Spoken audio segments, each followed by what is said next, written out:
NEP 2020 policy government of India Modi గారు మన prime minister గారు ఆఫ్టర్ 40 years 50 years పెండింగ్ ఉన్న కొత్త బెస్ట్ ఎడ్యుకేషన్ పాలసీ ఉంది వాళ్ళు దాన్ని తీసుకొస్తే మన తెలంగాణ గవర్నమెంట్ దాన్ని ఇంతవరకు అడాప్ట్ చేయలేదు.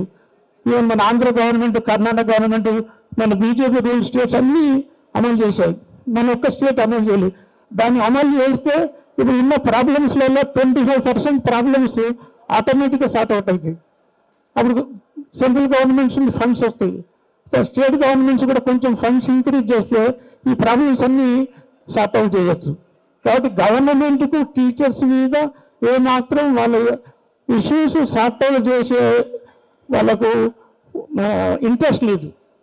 అదేవిధంగా లాస్ట్ టైం 3 ఎమ్మెల్సీలు ఎన్నుకుంటే 3 ఎమ్మెల్సీ కూడా ఏ గవర్నమెంట్ ఉంటే ఆ గవర్నమెంట్తో కలిసిపోయి వాళ్ళు ఎట్లా చెప్తే ఆ విధంగా విన్నారు.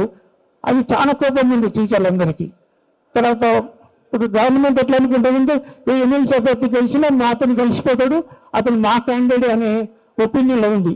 అది కూడా టీచర్లు అందరూ రికగ్నైజ్ చేస్తూ ఉన్నారు. కాబట్టి ఇప్పుడు ఆల్టర్నేట్గా బీఆర్ఎస్ గవర్నమెంట్కు 3 ఎమ్మెల్సీలు గెలిచారు, వాళ్ళు ఏం చేయలేదు.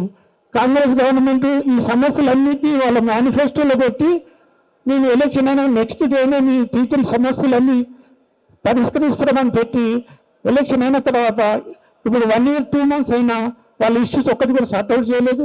వాళ్ళు స్ట్రైక్ చేస్తే వాళ్ళను స్ట్రైక్ విరమించి చేశారు, శాలరీ ఇవ్వలేదు. కాబట్టి టీచర్లు క్లియర్గా చెప్తుంది ఈ గవర్నమెంట్ మీద కాంగ్రెస్ గవర్నమెంట్ మాకు ఏమాత్రం నమ్మకం లేదు, వీళ్ళు చేయరు.